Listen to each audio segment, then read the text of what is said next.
Bom, continuando a nossa revisão aqui, depois que a gente trabalhou a Lei Geral dos Gases e Equação de Clapeyron, a gente começou a trabalhar grandezas físicas relacionadas com a primeira lei da termodinâmica, né?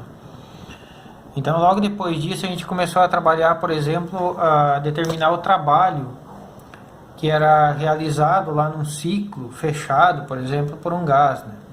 E depois começou a relacionar esse trabalho com o calor e com a energia interna, né? Eu me lembro que teve uma atividade que a gente trabalhou só mais focado assim na parte de energia interna. Mas falando um pouco sobre a primeira lei da termodinâmica, a primeira lei da termodinâmica ela diz que você pode converter trabalho em calor e calor em trabalho, tá bom? Né? O exemplo mais clássico que a gente tem da aplicação da primeira lei da termodinâmica, claro que de uma maneira muito simplificada, é o motor do veículo, né?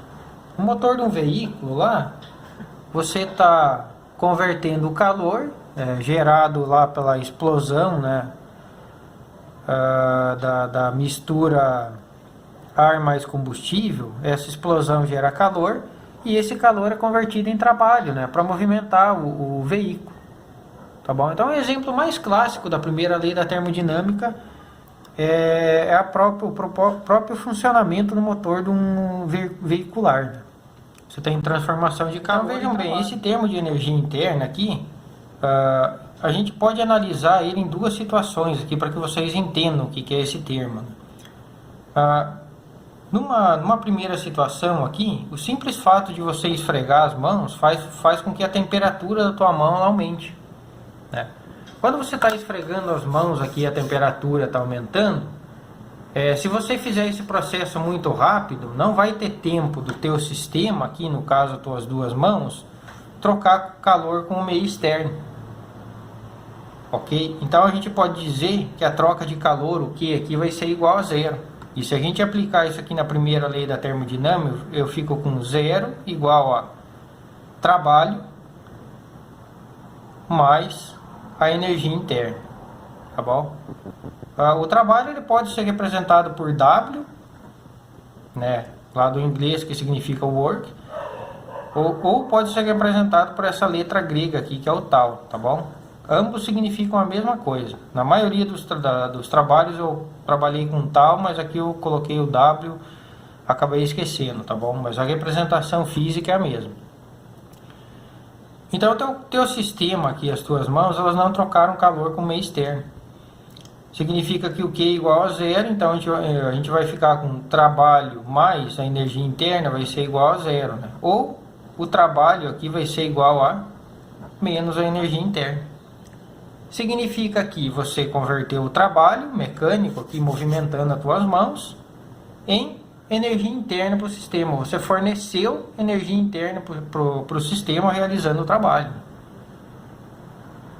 E como que a gente sabe que você forneceu energia interna para o teu sistema? Porque a temperatura das tuas mãos elas aumentaram, né? A energia interna é proporcional à temperatura, né? Outro exemplo aqui também é quando a gente usa aquelas bombas para encher pneu de bicicleta, né? À medida que você vai realizando o trabalho aqui no teu sistema, né, vai bombeando aqui, essa bomba aqui começa a aquecer. Agora imagina que vamos definir o nosso sistema aqui como sendo essa bomba, né? E se você realiza esse processo muito rápido, a bomba vai trocar pouco calor com o meio externo. Então essa parte aqui, por exemplo, ela vai aquecer, mas a troca de calor aqui vai ser irrisória com o meio externo, em relação à energia que você está gerando. Então eu também posso dizer aqui que o sistema não está trocando calor com o meio externo. Mas você tem um aumento de temperatura, né? Significa, mais uma vez, se o Q é igual a zero, que trabalho mais a energia interna vai ser igual a zero, portanto o trabalho vai ser igual a menos a energia interna. Então você está transformando o trabalho mecânico aqui em aumento de temperatura do teu sistema, em aumento da energia interna do teu sistema, tá bom? Então só para que vocês entendam o que é esse termo aqui de energia interna, lá na primeira lei da termodinâmica. Tá bom? Então esse termo é relacionado com a energia interna do teu sistema e ele é proporcional à temperatura, né? Quanto maior é a temperatura, maior vai ser a energia interna do teu sistema. Tá bom? Então você pode fornecer calor para um sistema, realizar trabalho e aumentar a temperatura dele. Tá bom? Ou você pode realizar trabalho no sistema, converter trabalho mecânico em calor e ainda assim aumentar a energia interna desse sistema, né? Essas são as relações aqui da primeira lei da termodinâmica, ok? E agora eu vou para o exercício número 4 aqui, que a partir do exercício número 4 a gente começou a trabalhar com a primeira lei da termodinâmica. Então agora em relação à primeira lei da termodinâmica, eu vou começar resolvendo o exercício número 4, tá bom? No exercício número 4, ele deu um diagrama P ΔV aqui de um gás ideal e pediu para a gente calcular a quantidade de calor que se converte em trabalho aqui, ó. Você vai ter uma certa quantidade de calor aqui sendo gerado por essa máquina térmica, né? E esse calor vai estar sendo convertido em trabalho. Ele quer saber qual que é a quantidade de calor que se converte em trabalho. Então isso aqui é uma aplicação aqui da primeira lei da termodinâmica, né?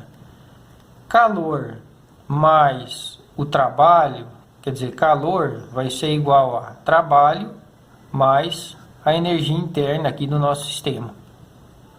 Bom, para um ciclo fechado, como é esse aqui, né? Por exemplo, nesse gás aqui, ó, o gás estava uma pressão aqui de 4 atm e um volume de 1 metro cúbico, né? 1 vezes 10 a menos 3 metro cúbico. Aí ele passou por uma transformação aqui de B para C a pressão constante. Depois ele passou a uma transformação de C para D a volume constante. Depois de D para A, ele reduz o volume do sistema mantendo a pressão constante. E depois ele retorna aqui em B. Então isso é um processo cíclico, que observa que o processo aqui está no sentido horário. Tá bom? Então o ciclo se realiza de maneira horária.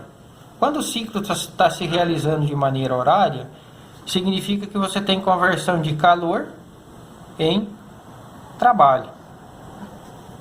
Ok? Então essa é a primeira análise que vocês têm que fazer. Vocês têm que saber que quando a máquina térmica ela opera aqui no sentido horário, aqui no gráfico P ΔV, você tem a conversão de calor em trabalho. Ok? Agora vamos analisar em termos da energia interna aqui, porque ó, o calor é igual ao trabalho mais a energia interna. Para um ciclo fechado, a variação da energia interna é nula. ΔI igual a zero. ΔU é igual a zero. O ΔU é igual a zero porque a variação de temperatura no ciclo fechado é igual a zero. Se eu sair desse ponto B, por exemplo, uma temperatura inicial aqui de... Vou colocar um valor só para a gente analisar aqui, tá bom? Imagine que a temperatura inicial do sistema aqui é 100 graus Celsius. Eu vou para o ponto C, depois venho para o D, para o A e retorno para o B. Quando eu retornar aqui no ciclo fechado novamente, no início do ciclo, a temperatura final vai ser igual a 100 graus Celsius também, porque eu voltei no mesmo estágio inicial do ciclo. Então significa que a variação de temperatura aqui foi nula. A variação de energia interna é calculada por essa relação aqui, 3 meios de NR ΔT. Se o ΔT é igual a zero, significa que o ΔU também vai ser igual a zero. Então, nessa equação, nessa análise aqui da primeira lei da termodinâmica, que a gente tem Q igual a trabalho mais U, o U já vai ser igual a zero. Portanto, o calor vai ser igual ao trabalho. Tá bom? Parece um pouco complicada essa análise que eu fiz aqui em termos de energia interna, mas eu vou dar uma dica aqui para vocês. Sempre que vocês forem analisar um ciclo fechado, a variação da energia interna é nula no ciclo fechado. Tá bom?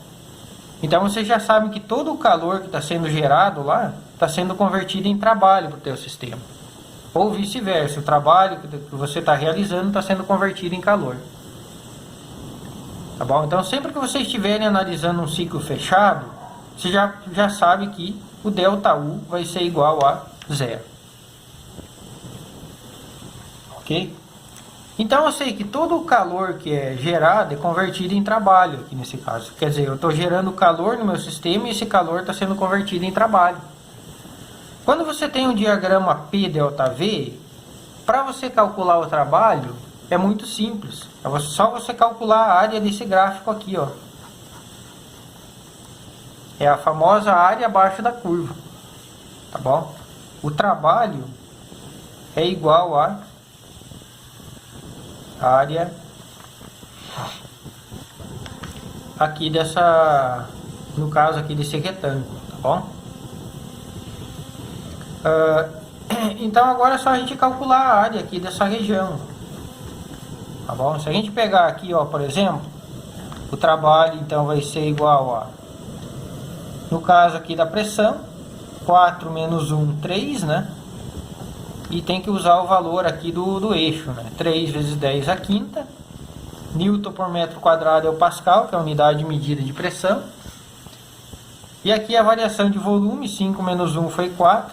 Também vamos usar aqui a unidade do gráfico. Né? Daí depois, para fazer essa multiplicação aqui, vocês lembram aqui, né? Primeiro venho multiplicando 3 pelo 4, aqui 3 vezes 4, 12. 5 menos 3 são 2, ou 10 elevado ao quadrado. 10 elevado ao quadrado é 100. 100 vezes 12 dá 1.200 joules. Tá bom? Então o trabalho aqui é 1.200 joules, significa que a quantidade de calor aqui foi também 1.200 joules. Como o ciclo aqui está operando no sentido horário, então significa que você tem conversão de calor em trabalho. Tá bom? A resposta correta aqui, portanto, é letra B, 1.200 joules. Existe ainda uma segunda maneira da gente calcular o trabalho realizado aqui nesse processo. Ó.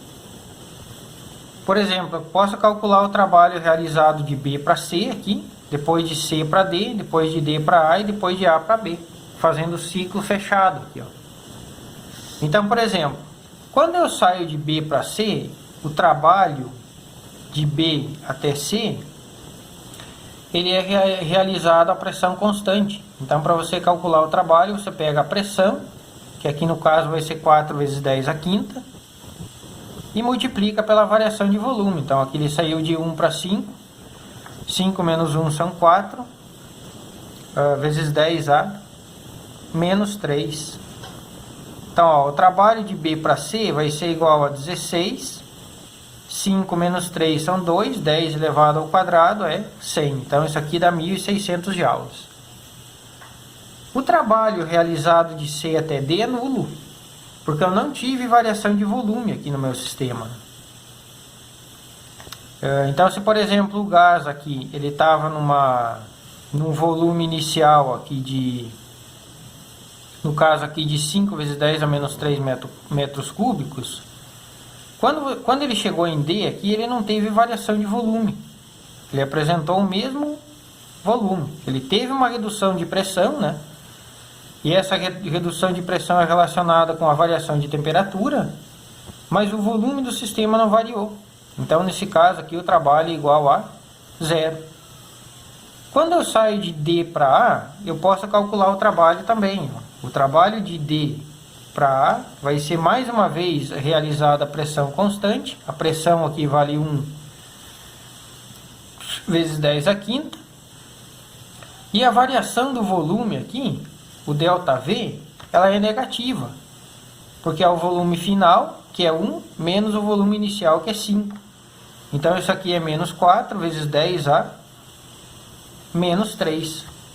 Então o trabalho de D até A é igual a 4 menos 4 vezes 10 ao quadrado, que é igual a menos 400 joules. E para a gente completar o ciclo, eu saí aqui do ponto B.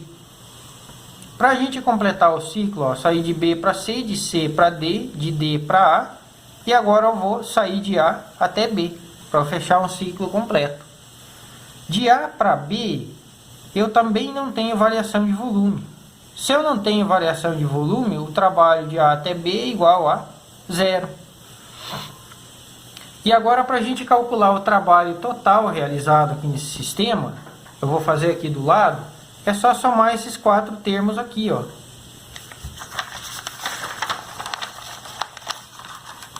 Então o trabalho total ali naquele sistema seria o trabalho de B até C mais o trabalho de C até D mais o trabalho de D até A mais o trabalho de A até B. Então, para a gente calcular o trabalho total, agora é só somar aqueles 4 termos, ó, que é o que eu vou fazer aqui agora. Ó. Então, ó, eu vou somar o trabalho realizado de B até C, depois o trabalho realizado de C até D, depois o trabalho realizado de D até A e depois de A até B. Quando eu chego no ponto B novamente, eu fechei um ciclo completo. Então, ó, o trabalho realizado de B para C, a gente calculou aqui, ó, ele vale 1.600 joules. O trabalho realizado de C até D, ele é nulo, porque eu não tenho variação de volume. Assim como o trabalho realizado de A até B, eu também não tenho variação de volume. Então, esses dois termos aqui são nulos. Tanto o trabalho realizado de A até B, quanto o trabalho realizado de C até D. E o trabalho realizado de D até A, ele é negativo, porque é um processo aqui de compressão. Observe que o volume inicial aqui estava 5 vezes 10 a menos 3 e depois esse volume passou para 1 vezes 10 a menos 3. Significa que trabalho foi realizado sobre o sistema. O que eu quero dizer? Inicialmente ele estava num volume aqui de 5 vezes 10 a menos 3 metro cúbico. Quando ele passou do D para o A, esse volume aqui reduziu para 1 vezes 10 a menos 3 metro cúbico. Quer dizer que um meio externo que realizou o trabalho no sistema. Então o trabalho é negativo. Ok? Então por isso que esse trabalho realizado de D até A aqui é negativo. Então o trabalho total realizado é 1.200 joules. Ok? Então observe que eu fiz duas análises. Primeiro eu calculei o trabalho a partir da área, que deu os 1.200 joules. E depois eu calculei o trabalho a partir do ciclo completo aqui, tá bom?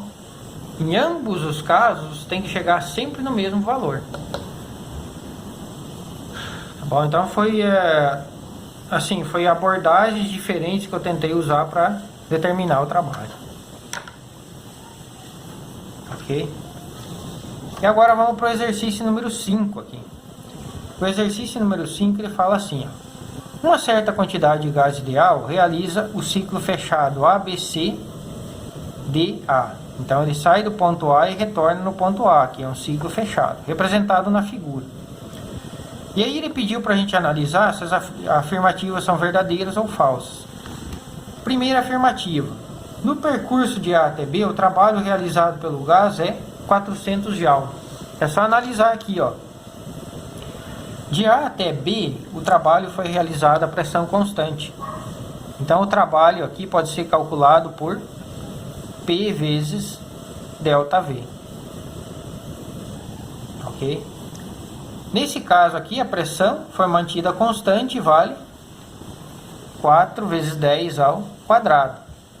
E a variação de volume aqui, ó, 1,2 menos 0,2 dá 1. 10 ao quadrado é igual a 100. 100 vezes 4 é 400 joules. Então, portanto, a primeira alternativa aqui é verdadeira. Na segunda, ele fala assim, ó, no percurso BC, o trabalho realizado é nulo. Olha, se a gente vem aqui, ó, de B para C, teve variação de volume? Não. O volume se manteve em 1,2 metro cúbico. O trabalho é calculado pela relação P ΔV. Se você não tem variação de volume, se o volume inicial é igual ao volume final, significa que o trabalho também vai ser nulo. Então, no percurso BC, o trabalho realizado é nulo. Também é uma opção verdadeira. Terceiro, ele fala assim, No percurso CD ocorre aumento de energia interna no sistema. Então vamos analisar aqui, ó. No ponto C, o gás tinha um volume lá de 1,2 metro cúbico. Vou colocar aqui, ó, volume de 1,2 metro cúbico. Quando ele sai de C para D, eu tenho uma redução de volume aqui, ó. Então de 1,2 metros cúbicos, o gás passa para 0,2 metro cúbico. Significa que energia foi fornecida para esse sistema aqui, né? Para você sair desse volume de 1,2 metro cúbico e passar para esse volume de 0,2 metro cúbico, significa que você teve que realizar trabalho aqui nesse sistema. Ok? Se você realizou trabalho, consequentemente você aumentou a temperatura. Lembra que as três variáveis que você pode ter como variação aqui num sistema, num gás, são a pressão, o volume e a temperatura. Se a pressão se manteve constante e você reduziu o volume, significa que a temperatura do sistema aumentou. Tá? Esse trabalho realizado ele foi transformado em energia interna aqui para o sistema. O trabalho que foi fornecido aqui foi transformado para energia interna. Ou seja, ele contribui para o aumento de temperatura. Então, no percurso de C até D, ocorre um aumento de energia interna. Porque você tem redução aqui do volume do sistema. E essa redução de volume, ela não gerou variação de pressão. Então significa que o sistema teve um aumento de temperatura. Agora eu vou chamar a atenção para vocês no percurso C até D. Tá bom? Agora se fosse no ciclo completo, é como eu expliquei aqui no exercício anterior. No ciclo completo, a variação da energia interna é nula. Tá? E da mesma maneira, aqui, se fosse no ciclo completo, a variação da energia interna seria nula. Agora, no processo de C até D, teve alguma determinada variação da energia interna. Então, portanto, essa opção aqui é verdadeira também. E a última ele fala assim, ó, ao completar cada ciclo, a conversão de calor em trabalho. Verdadeira também, né? O ciclo está sendo realizado aqui no sentido horário. Então, eu tenho conversão de calor em trabalho. Ok? Então essa era a atividade o exercício número 5. Todas as alternativas aqui estão corretas. Agora vamos para o exercício número 6. E o exercício número 6 é relativo a máquinas térmicas. Então eu também deixei lá um resumo falando sobre máquinas térmicas lá com vocês. O número 6 aqui que é sobre máquinas térmicas. Para entender o que é uma máquina térmica, eu também coloquei lá naquele resuminho que eu passei para vocês, né? Então, uma máquina térmica ela opera aqui entre a fonte quente e a fonte fria. E o objetivo da máquina térmica é retirar calor aqui da fonte quente e transformar esse calor em trabalho. O que o motor de um veículo está fazendo? Ele está retirando o calor da fonte quente, lá no caso que está sendo gerado pela explosão da mistura ar mais combustível, e transformando em trabalho. Só que nem todo o calor que é gerado lá no motor, ele é convertido integralmente em trabalho. Uma parte do calor aqui que é gerado no motor, ele é perdido lá para a fonte fria. Tá bom? Então eu posso dizer que o trabalho ou a energia que foi fornecida lá para o teu motor vai ser a diferença entre o calor da fonte quente e o calor da fonte fria. Ok? Então o que o motor faz? Ele pega uma parte do calor que foi gerado aqui na fonte quente, converte em trabalho, e o restante desse calor aqui é mandado lá para a fonte fria. Bom, então nem todo o calor aqui que é gerado da fonte quente é convertido em trabalho. Uma parte é perdido lá para a fonte fria, né? O que é esse termo que eu coloquei aqui, ó. Então eu trabalho o calor da fonte quente menos o calor da fonte fria. E geralmente quando a gente faz o cálculo, trabalha com máquina térmica, você tem que calcular a eficiência dessa máquina térmica, o rendimento dessa máquina térmica. Então o rendimento da máquina térmica vai ser o que você utilizou.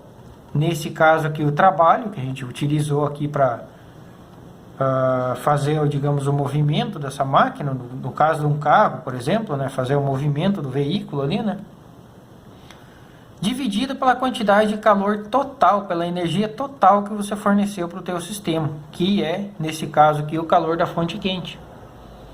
Tá bom? Então, o rendimento de uma máquina térmica ele pode ser calculado pela relação da quantidade de energia aqui que você utilizou, que foi utilizada aqui nesse processo, pela quantidade de energia total que você forneceu para o teu sistema. E uma parte foi perdida lá para a fonte fria. Lembra disso? Só que veja bem, ó, aqui dessa relação que eu fiz a análise aqui anterior, a gente sabe que trabalha o calor da fonte quente menos o calor da fonte fria. Então, vou substituir essa relação aqui, ó.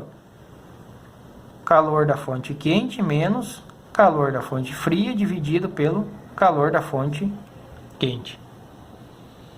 Ok? E agora eu vou fazer essa divisão aqui, ó. Então, o rendimento vai ficar, ó, calor da fonte quente dividido pelo calor da fonte quente menos calor da fonte fria dividido pelo calor da fonte quente. Calor da fonte quente dividido por calor da fonte quente, mesma coisa que você tivesse alguma coisa assim, x dividido por x, que dá igual a 1. Esses dois valores aqui são iguais, né? Então isso aqui vai ficar 1 menos calor da fonte fria sobre o calor da fonte quente. Que é exatamente essa relação que a gente colocou aqui para calcular o rendimento de uma máquina térmica, né? Então, o rendimento de uma máquina térmica é 1 menos o calor da fonte fria sobre o calor da fonte quente. Ok? Essa relação aqui eu coloquei, que está aqui, eu coloquei aqui em cima também. E o rendimento da máquina térmica também pode ser calculado por essa relação aqui. Como o calor é proporcional à temperatura, então eu posso calcular o rendimento de uma máquina térmica como 1 menos a temperatura da fonte fria sobre a temperatura da fonte quente. Ok? Então observe que quanto menor é o valor aqui da temperatura da fonte fria, maior vai ser o rendimento da máquina térmica, né? Eu até tinha colocado um exercício em relação a isso, que eu mesmo montei lá numa lista, né? Que eu pedi para vocês calcular o rendimento de uma máquina térmica, lá de um motor veicular lá, quando a pessoa fazia uma viagem lá no inverno e no verão, né? E nesse caso vocês podiam observar que quanto menor é a temperatura da fonte fria lá, maior vai ser o rendimento dessa máquina térmica. Bom, pessoal, então fechando a parte de eficiência de máquina térmica e essa revisão aqui de termodinâmica, tá? Eu vou resolver então esse último exercício aqui. Então nesse exercício ele fala assim: você tem uma máquina térmica, ela opera na sua eficiência máxima. Então o que a máquina térmica está fazendo? Ela está extraindo calor do reservatório. Esse reservatório está numa temperatura T igual a 527 graus Celsius. Então lembra que a primeira coisa que a gente tem que fazer é converter essa temperatura aqui para Kelvin, né? Então essa temperatura aqui em Kelvin ela vai ficar T igual a 527, né? Se está em graus Celsius, para Kelvin eu tenho que somar 273, né? Então aqui 500 com 200, 700. Isso aqui vai dar 800 Kelvin, tá bom? 500 com 200, 700, 27 mais 73 dá mais 100, então 800 Kelvin. E a temperatura aqui da fonte fria, do reservatório da fonte fria, é 327 graus Celsius. Então eu vou colocar aqui, ó, essa aqui é a temperatura da fonte quente. A temperatura da fonte fria é 327 graus Celsius. né? São 200 graus Celsius a mais que esse, a menos que esse aqui. Então a temperatura da fonte fria é 600 Kelvin.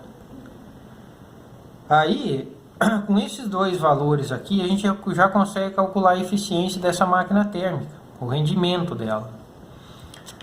Então, o rendimento da máquina térmica, lembra lá, pela nossa equação é 1 menos a temperatura da fonte fria sobre a temperatura da fonte quente. Isso aqui vai ficar 1 menos temperatura da fonte fria, aqui é 600, temperatura da fonte quente é 800. Isso aqui corta com isso aqui. Isso aqui vai ficar 1 menos 6 dividido por 8, simplificando por 2 em cima e embaixo, fica 3 quartos, né? 3 quartos é 0,75. Então, isso aqui vai ficar 1 menos 0,75, que é igual a 0,25. Então, a eficiência dessa máquina térmica é 25%. Significa que do total de calor da fonte quente, da energia total que é gerada nessa máquina térmica, ela consegue aproveitar só 25% para converter em trabalho. Tá bom? Então, se você está gerando 100 joules lá na fonte quente, desses 100 joules, só 25 que vão ser aproveitados. É 1/4 do valor só. Ok? Então essa é a primeira parte da atividade. Aí numa segunda parte, a primeira parte então era calcular esse rendimento, né, da máquina térmica. E daí ele fala, continuando o exercício, ele fala assim: para realizar trabalhos de 600 joules, a quantidade de calor que é absorvida da fonte quente deve ser de... Então ele quer saber quanto que a fonte quente está gerando para que você consiga gerar um trabalho de 600 joules, né? Então lembra que eu tinha passado aqui o esqueminha aqui para vocês da máquina térmica, né? Então você tem a fonte quente, a máquina térmica ela vai extrair calor da fonte quente e realizar trabalho. Nesse caso aqui, o que o exercício falou? Ele falou o seguinte, ó, que o trabalho que está sendo gerado aqui pela máquina é 600 joules. Tá bom? E ele quer saber quanto calor aqui que eu estou gerando nessa máquina térmica que está sendo convertido em trabalho. Tá bom? Com os dados de temperatura, a gente já conseguiu calcular a eficiência dessa máquina térmica. Tá? Lembra que eu tinha definido aqui para vocês, nessa seção aqui ainda aqui, que a eficiência de uma máquina térmica nada mais é do que o trabalho que essa máquina térmica realizou, ou seja, a quantidade de energia útil, digamos assim, dividido pela quantidade de calor total, que é a quantidade de calor gerada lá na fonte quente. Tá bom? Isso é usado então para calcular a eficiência, o rendimento dessa máquina térmica. Então agora é só substituir os valores aqui, né? Eu estou batendo bastante em cima dessa relação aqui, só para que vocês entendam o que é o rendimento numa máquina térmica, né? O rendimento é sempre o valor total, a quantidade de energia que você utilizou lá no teu sistema, que nesse caso aqui é o nosso trabalho, né? Trabalho mecânico aqui que foi realizado para movimentar aquele determinado sistema, dividido pela quantidade de energia total. Então sempre pega o útil e divide pela energia total, para obter o rendimento dessa máquina térmica, o quanto que ela está rendendo. Aqui a gente já sabe, por esse cálculo aqui, que essa máquina térmica ela está convertendo do calor total, da quantidade de energia total que é gerada, somente 25% está sendo convertido em trabalho. Então, fazendo uma primeira análise, seria só pegar esses 600 aqui e multiplicar ele por 4, que você já obtém o valor do calor da fonte quente. Mas vamos jogar aqui na equação para ficar um cálculo mais, digamos assim, uma coisa mais organizada, né? Então a eficiência aqui é 0,25. O trabalho ele deu, que vale 600, dividido pelo calor da fonte quente. Ok? Então o calor da fonte quente aqui, ó, vou passar o Q multiplicando para cá e o 0,25 dividindo. Isso aqui vai ficar 600 dividido por 0,25, Se vocês executarem essa divisão, isso aqui vai dar 2.400 joules. Qual que é o significado disso aqui? Então, qual que é o significado desses 2.400 joules? Significa que a tua máquina térmica lá, na tua máquina térmica, ela está gerando uma quantidade de calor de 2.400 joules no ciclo. Desses 2.400 joules, o motor lá, por exemplo, do carro, está ocupando desse total de 2.400 somente 600 joules para utilizar como trabalho, né? Tá bom? E o restante dessa energia está sendo enviada lá para a fonte fria.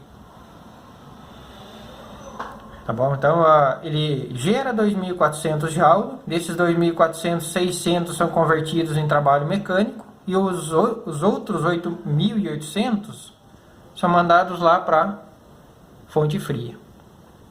Bom, então isso que é o significado de você calcular um rendimento, né? Quando você bate o olho aqui, você sabe quanto que está rendendo, qual que é a porcentagem de energia que você está utilizando